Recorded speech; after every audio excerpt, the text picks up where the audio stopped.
우리 상주님 잘 주무셨어? 여기 똥좀 한 바퀴 있는가 보고 좀 치우고 오세요.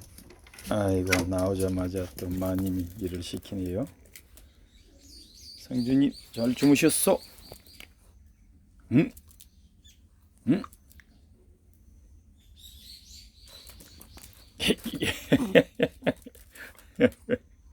뭘 또 뽀뽀하려고? 응? 응? 응?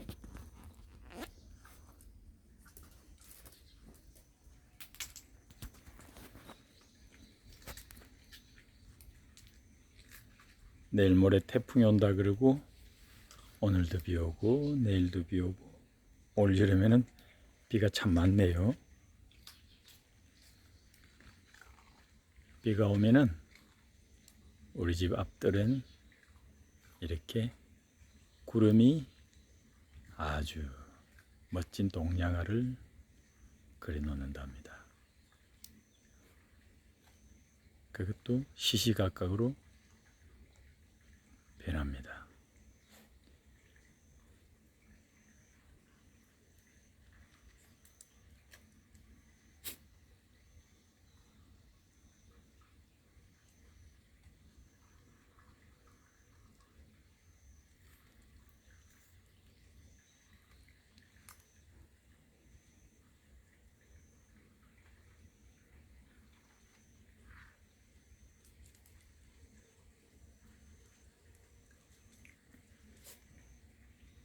아침마다 나오는 풍광이 이렇게 좋으면 하루가 아주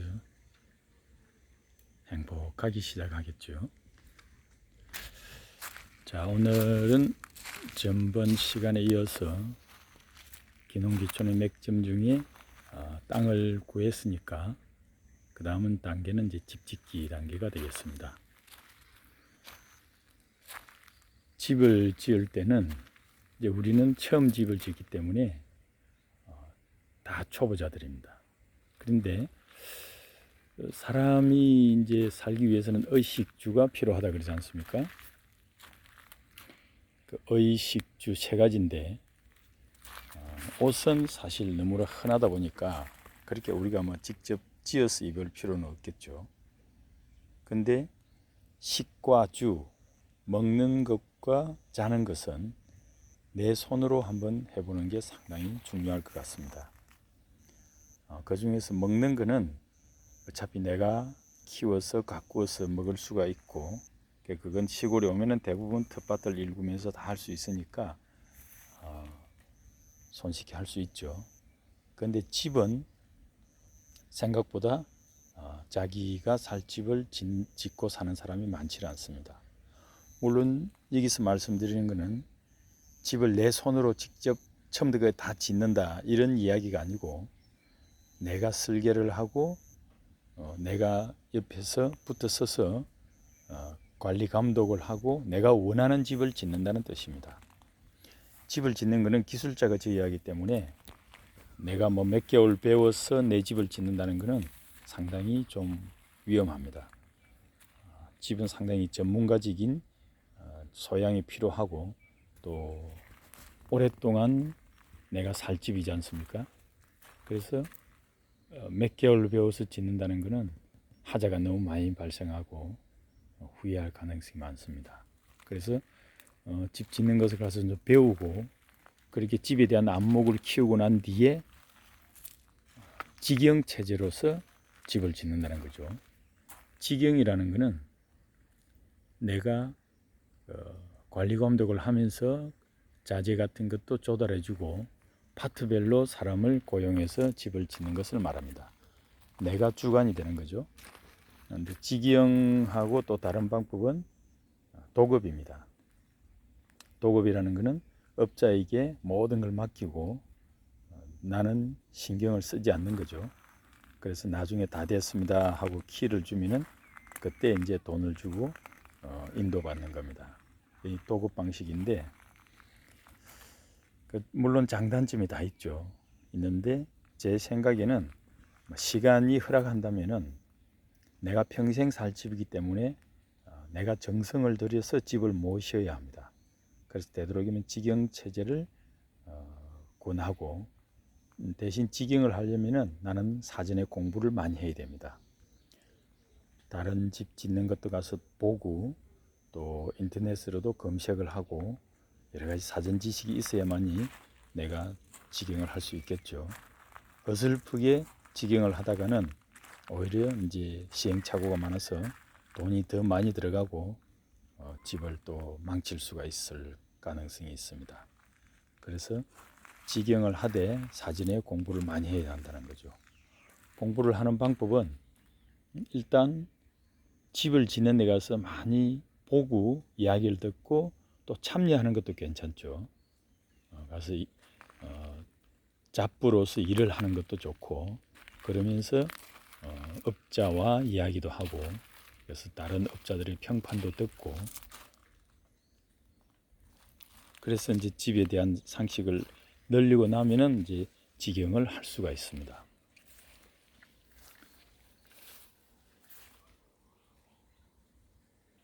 나리꽃이 한창입니다.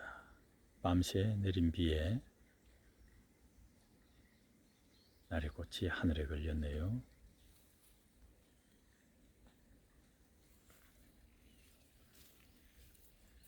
붕꽃입니다. 붕꽃은 밤이 되면, 저녁이 되면 피고 낮이 되면 오므려들고 하는데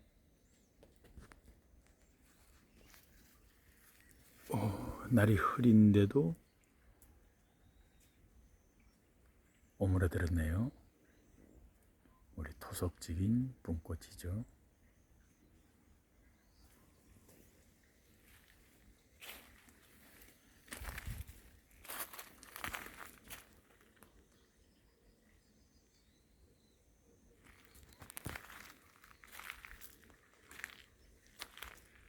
그래서 땅을 사고 난 뒤에 집을 바로 짓지 말고 다른 데에 가서 많이 좀 살펴보고 집에 대해서 공부를 하고 난 뒤에 이제 착수를 하는 게 좋은데, 집을 짓기 전에 먼저 토목 공사를 해야죠. 원래 그 단단한 집안 같으면은 토목 공사를 하고 난 뒤 바로 집을 지으면 되지만은, 땅이 꺼졌다든지 흙을 부어서 독군 땅 같은 경우에는 그 집안이 계속 내려앉을 수 있기 때문에 다지고 난 뒤에 집을 지어야 합니다. 금방 앞에 전망이 달라졌죠. 시시각각으로 변하는 전망입니다. 이제 안개가 서서히 밑에서부터 올라오네요.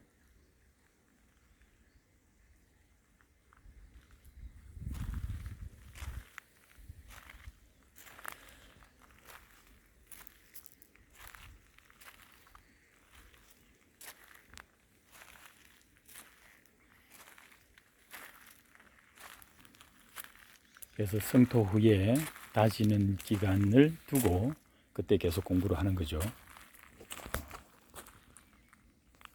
그리고 나무 울타리 되는 나무들은 되도록 일찍 심는 게 좋겠죠. 나무가 울타리 역할을 하려면은, 제대로 하려면은 최소한 5년 정도로 있어야 하니까 되도록이면은 일찍 심는 게 좋겠습니다.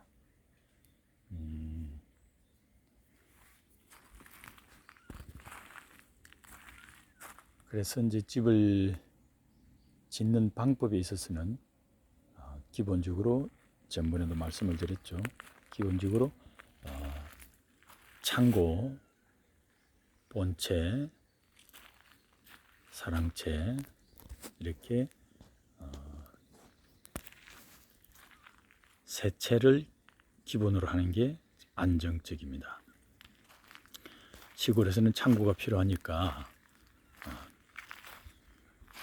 창고를 한쪽에 두고 본체는 한옥으로 짓지 마라 그랬죠. 한옥으로 하면은 비용도 비싸고 기간도 길고 여러 가지 관리도 어렵습니다.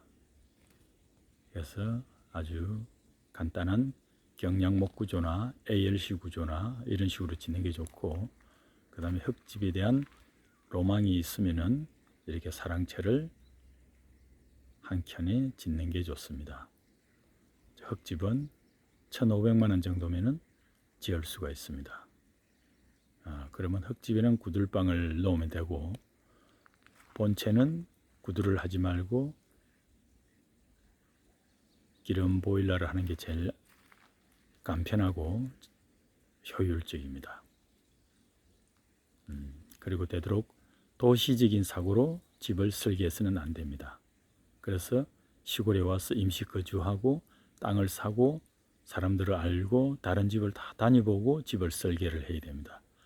간혹 좀 부지런한 분들은 도시에서 설계를 하고 그대로 시골에 오자마자 집을 짓는 경우가 있는데, 도시적인 사고로 집을 지었다가는 후회를 합니다. 도시적인 사고는 뭐냐면은 아주 언덕 위에 하얀 집, 그래서 2층 집을 딱 짓고 위에는 또 전망창도 놓고 구들방도 놓고 그런 식으로 아주 지붕 모양도 아름답게 북유럽식으로 예쁘게 뾰족하게 하고 그러죠. 그런데 이 모든 게 보기는 좋지만은 2, 3년 지나면은 다 후회할 것들입니다. 비용도 많이 들고요. 그래서 그 집을 설계하고 모양 정하는 것도 도시에서는 하시지 말고 시골에 와서 살아보고 난 뒤에 기존에 사는 사람들의 의견을 들어보고 결정을 하셔야 합니다.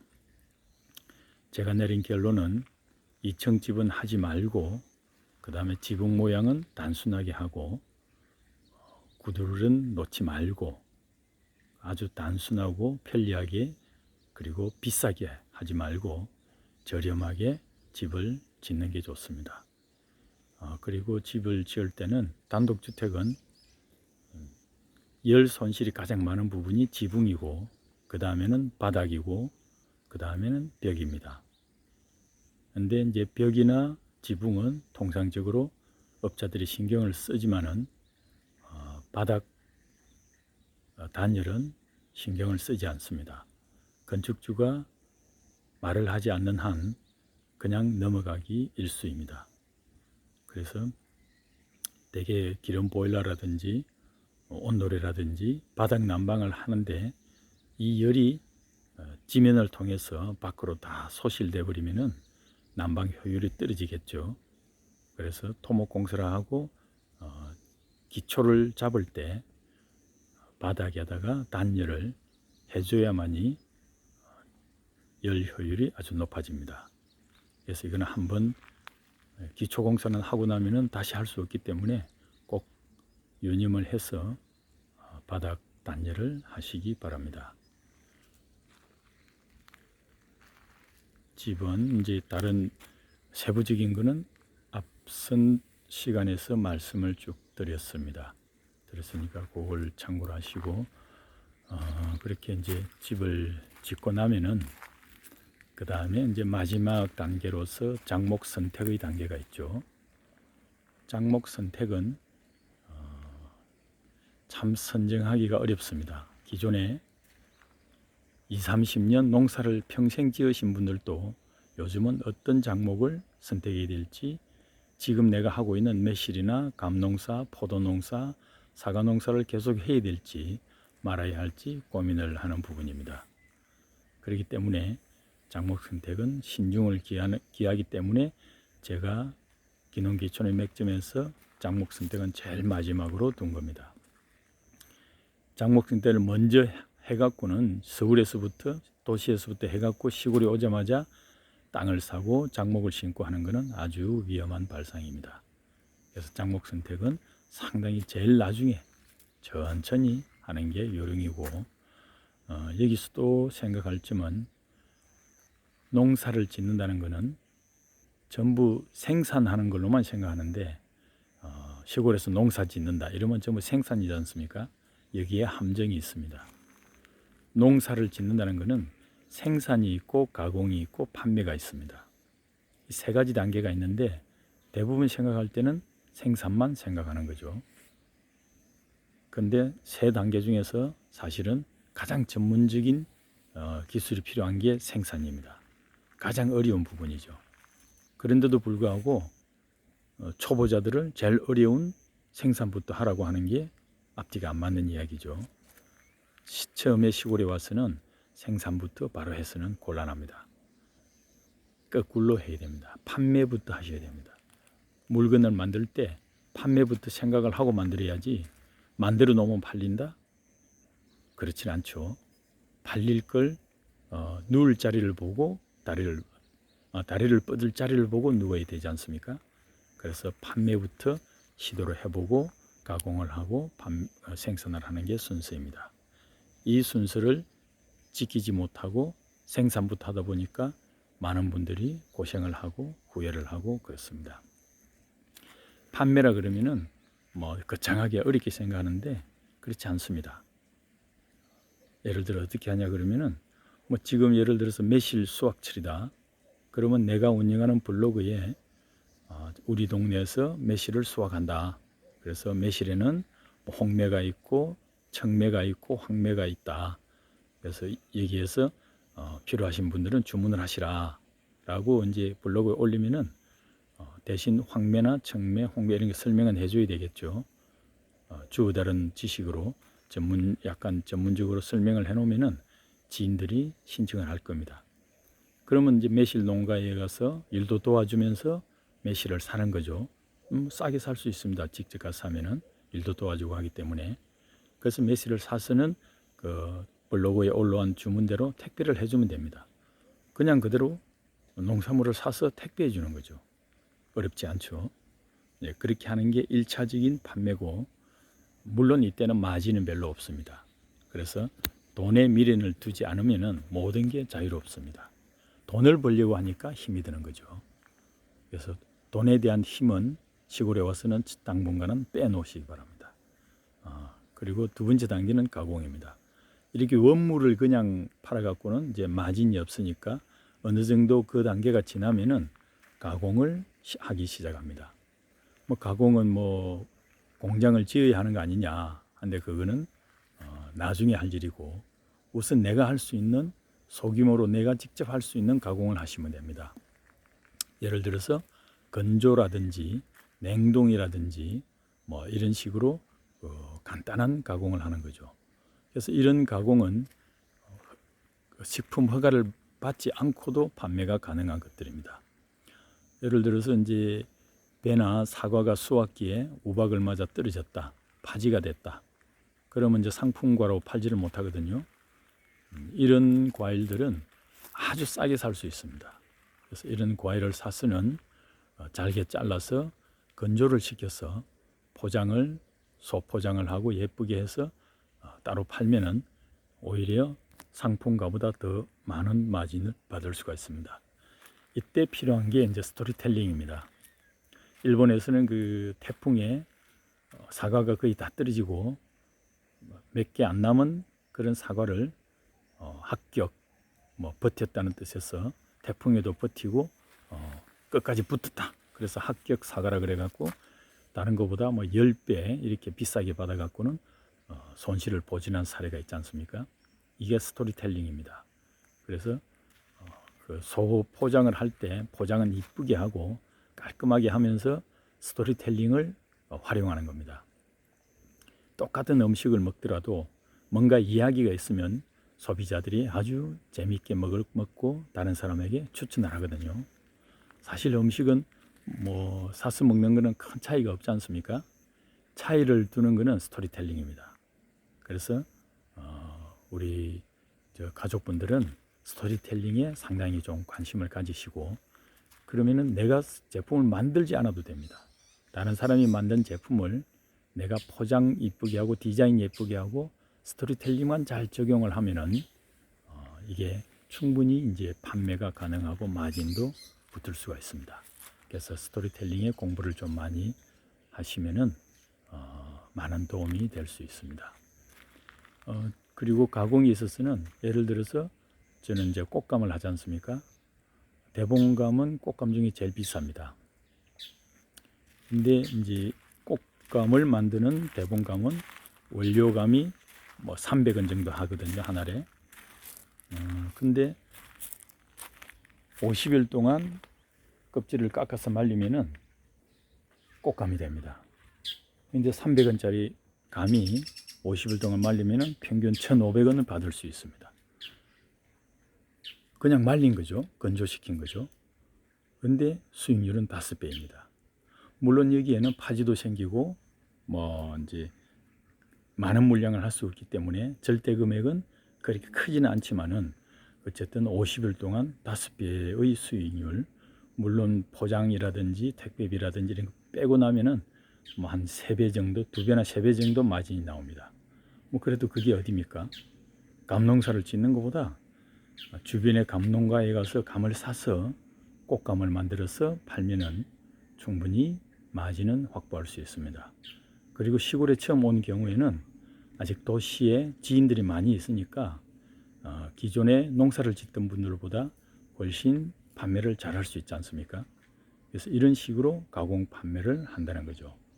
특히 요즘은 농산물을 있는 그대로 그냥 원물을 파는 거에서 나름대로의 방법으로 가공을 하는 게 상당히 지금 성행하고 있습니다.